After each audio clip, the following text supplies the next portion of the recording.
মনে হচ্ছে যে মদ আর সিগারেট আমাদের জিনিস, আমরা এটাকে ধারণ করি, লালন করি। ওইদিকে ধারণ করা লালন করার লোক আছে, এখানে নাই মাননীয় স্পিকার। মাননীয় প্রধানমন্ত্রী তো নাই, থাকলে ভালো হতো, সামনাসামনি কথা বলতে পারলে এটা ইসলামের নিয়ম।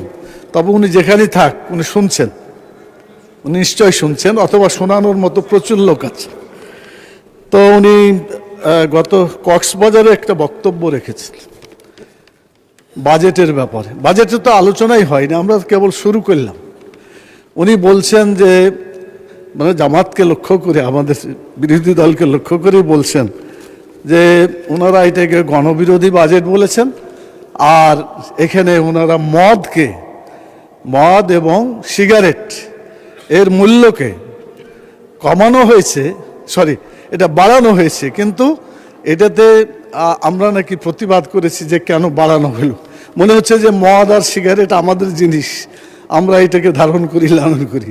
ওইদিকে ধারণ করা লালন করার লোক আছে, এখানে নাই মাননীয় স্পিকার। তো এটা আমার মনে হয় মাননীয় প্রধানমন্ত্রী তিনি যদি বিবেচনা করেন যে তিনি প্রধানমন্ত্রী সকলের, 18 কোটি মানুষের, সব দলের, সব গ্রুপের, সব ধর্মের, তাহলে ওনাকে কথা একটু সুন্দর করে বললে আমার মনে হয় দেশটারও মর্যাদা বাড়বে, সকলের ইউনিটিটা অক্ষত থাকবে, সমালোচনার হার কমবে মাননীয় স্পিকার। আর আরেকটা কথা আমি বলতে চাই, সেটা হলো যে আমিরে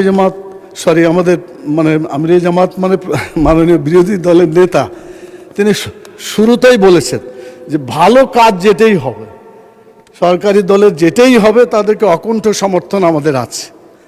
আর খারাপ কাজ যেটাই করবে তার বিরোধিতা আছে, প্রতিরোধও আছে। সেই জন্য তিনি এই ভাষায় কথা বলে যদি অন্যায়ের বিরুদ্ধে কথা বলে থাকেন তো সঠিক কাজই করেছেন। আগামী দিনে এই নীতিতেই আমার বিরোধী দল চলবে।